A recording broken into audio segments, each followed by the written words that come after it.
بسم اللہ الرحمن الرحیم۔ دوستوں، بزرگوں اور پیارے ہندوستانیوں، کسی شاعر نے کیا ہی خوب کہا ہے، جو کامیابی ہے اس کی خوشی تو پوری ہے، جو کامیابی ہے اس کی خوشی تو پوری ہے، مگر یہ یاد بھی رکھنا بہت ضروری ہے کہ داستان ہماری ابھی ادھوری ہے۔ بہت ہوا مگر پھر بھی ایک کمی تو ہے، بہت سی ہونٹوں پہ مسکان آ گئی لیکن بہت سی ہونٹوں پہ مسکان آ گئی لیکن بہت سی آنکھیں ہیں جن میں ابھی نمی تو ہے۔ آج ملک بھر میں یوم آزادی منایا جا رہا ہے۔ ہم سب واقف ہیں کہ کس طرح ہندوستان انگریزوں کے ظلم ستم اور غلامی کی زنجیروں سے 15 اگست 1947 کو آزاد ہوا۔ آزادی کے متوالوں نے بلند حوصلوں کے ساتھ کیسی کیسی قربانیاں پیش کی ہیں۔ یقیناً اس ملک میں برادران وطن نے حصہ لیا، وہیں پر مسلمان خصوصاً علماء دیوبند نے جو قربانیاں دی ہیں انہیں فراموش نہیں کیا جا سکتا کہ دہلی اور میرٹھ کے راستے میں کوئی درخت ایسا نہیں تھا جس پر عالم دین کی لاش نہ لٹکی ہو۔ ایسی قربانیوں کے بعد ہمیں آزادی جیسی نعمت ملی ہے۔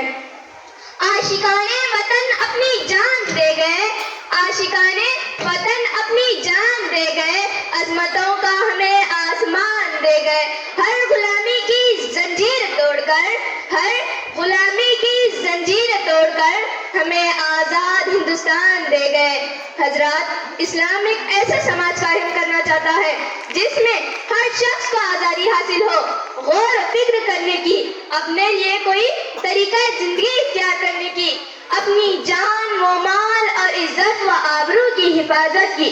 اسے آزادی حاصل ہو کہ وہ جو چاہے روزگار اختیار کر سکے، جہاں چاہے آئے جائے، اس پر کوئی پابندی نہ ہو، اس کے لیے کوئی روک ٹوک نہ ہو، اسے تمام شہریوں کے درمیان مساوات حاصل ہو، جو حقوق دوسروں کو حاصل ہو اس سے وہ بھی بہرور ہو، جن سہولیات سے دوسرے لوگ فائدہ اٹھاتے ہوں ان سے وہ بھی فائدہ اٹھا سکتا ہو۔ تمام شہریوں کے درمیان کوئی اونچ نیچ اور انسانی حقوق میں کوئی فرق مراتب نہ ہو، ہر شہری عدل و انصاف سے بہرور ہو، اسے یہ تحفظ حاصل ہو کہ اس پر کوئی ظلم نہیں کر سکے گا، اور اگر ظلم کر بیٹھے تو اسے مفت میں انصاف مل سکے۔ ریاست کی ذمہ داری قرار پائے کہ وہ ظلم کو کٹہرے میں ٹھہرا کر مظلوم کی راہدسی کرے، ریاست میں یہ قانون کی حکمرانی قائم ہو اور وہ بلا تفریق تمام شہریوں پر نافذ ہو۔ مورخین اعتراف کرتے ہیں کہ تاریخ اسلام کی ابتدائی صدیوں میں یہ قانون کی حکمرانی قائم تھی۔ اسلامی ریاست کے تمام شہری امن و امان، عدل و انصاف، مساوات و برابری سے بہرور ہوتے ہوئے آزادی کی کھلی فضاؤں میں سانس لے رہے تھے۔ یہ اسلام کا ذری دور تھا، آج بھی اس کی مثال دی جاتی ہے، حتیٰ کہ دشمن بھی اس کا برمانہ اعتراف کرتے تھے۔ ثبوت کیا دوں میں تجھے اپنے وطن پرستی کا اے ظالم، ثبوت کیا دوں تجھے میں اپنے وطن پرستی کا اے ظالم، پانی نہ ہو تو وضو بھی اسی مٹی سے کرتے ہیں۔ ہندوستان کا آج ہر شہری آزادی منا رہا ہے، ہر کوئی خوشی منا رہا ہے کہ آج ہی کے دن 1947 کو انہیں انگریزوں کے تسلط اور اقتدار سے آزادی ملی تھی۔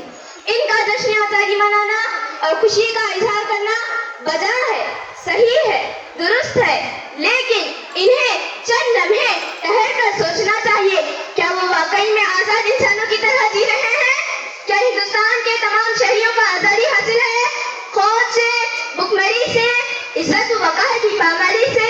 کیا ہندوستان کے تمام شہریوں کو آزادی حاصل ہے عزت سے، عزت و وقار کی پامالی سے؟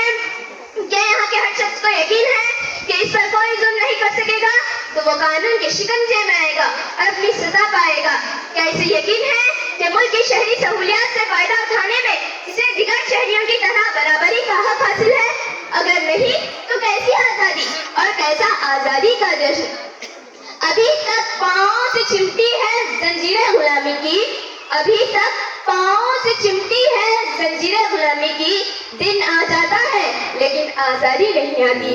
اگر کسی ملک کے باشندے خوف کی فضا میں جی رہے ہوں اور امن و امان سے محروم ہو تو وہ حقیقت میں آزاد نہیں ہے۔ اگر کسی ملک کے باشندوں کے ساتھ برابری کا برتاؤ نہ ہوتا ہو، ذرا ذرا سی بات پر ان کے گھروں پر بلڈوزر چلا دی جاتی ہو، کچھ کو درجے اول کا شہری سمجھا جاتا ہو, کچھ کو دوسرے شہری جیسا برتاؤ کیا جاتا ہو, تو وہ حقیقت میں آزاد نہیں ہے. اگر کسی ملک کے باشندوں کے ساتھ ہمیشہ خطروں اور اندیشوں کی تلوار لٹکتی رہتی ہو اور ان کی وطن سے محبت کو شک و شعبہ کی نظروں سے دیکھا جاتا ہو, تو وہ حقیقت میں آزاد نہیں ہے. لیکن ہمیں حقیقی آزادی کے اصول کی طرف فروغ پیش قدمی کرنی چاہیے, کیونکہ یہی زندہ اور باشعور کاموں کا وتیرہ ہے.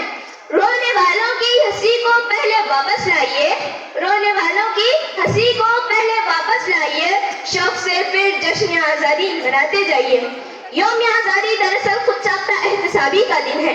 آج ہم عہد کریں کہ جس طرح ہم سب نے مل کر ملک کی آزادی حاصل کی ہے, اسی طرح حوصلے و جذبے سے شرف و شان ہو کر ہندوستان کو عظیم ملک بنائیں گے.